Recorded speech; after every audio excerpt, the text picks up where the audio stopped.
আমরা অনেকেই আছি যে নামাজ পড়ি কিন্তু নামাজের মধ্যে মনোযোগ আনতে পারি না, আছি না আমরা অনেকেই এটা নিয়ে চিন্তা করেন, দুশ্চিন্তা থাকেন যে আমরা আসলে নামাজের মধ্যে মনোযোগটা কিভাবে আনবো।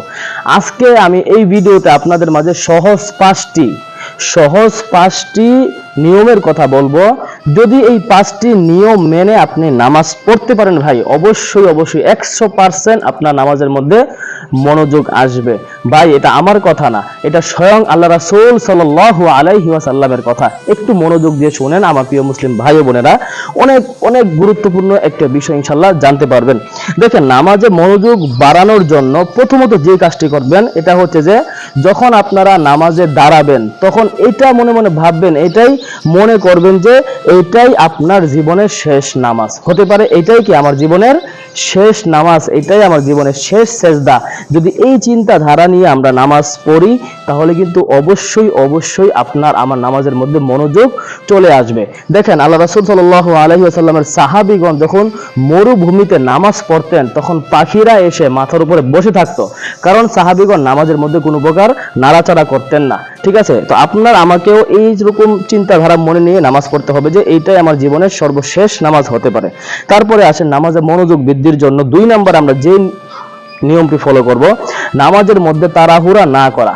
নামাজের মধ্যে অনেকে আছে যে তাড়াহুড়া করে থাকে, মানে রুকু থেকে উঠতে দেরি সামি আল্লাহু লিমান হামিদা রব্বানা লাকাল হামদ এই পর্যন্ত যে আপনাকে একটু দাঁড়াতে হবে, এটা কিন্তু অনেকে সহ্য হয় না।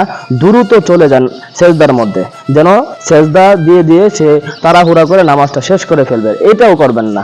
অন্তত নামাজের মধ্যে যে নিয়মকানুনগুলো আছে এগুলোকে ফলো করে নামাজ পড়েন, ইনশাআল্লাহ আপনার নামাজের মধ্যে মনোযোগ চলে আসবে। তারপরে আসেন, নামাজে সব সময় জামাতে পড়ার চেষ্টা করবেন।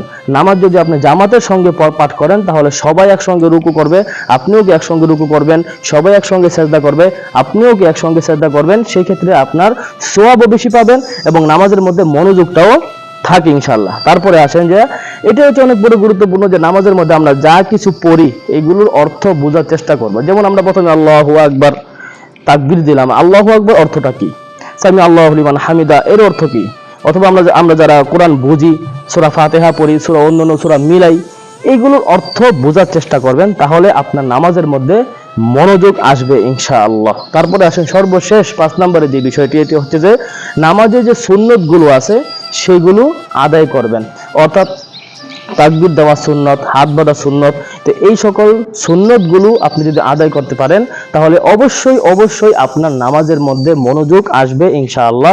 তো আমার প্রিয় ভাই বন্ধুরা, এই 5টি নিয়মের কথা বললাম, এই 5টি নিয়ম ফলো করে নামাজ পড়েন, অবশ্যই আপনার নামাজের মধ্যে মনোযোগ অবশ্যই আসবে ইনশাআল্লাহ। তো ভিডিওটি শেয়ার করে সবার কাছে পৌঁছে দিবেন। আজকে এখানে বিদায় নেব। আসসালামু আলাইকুম ওয়া রাহমাতুল্লাহ।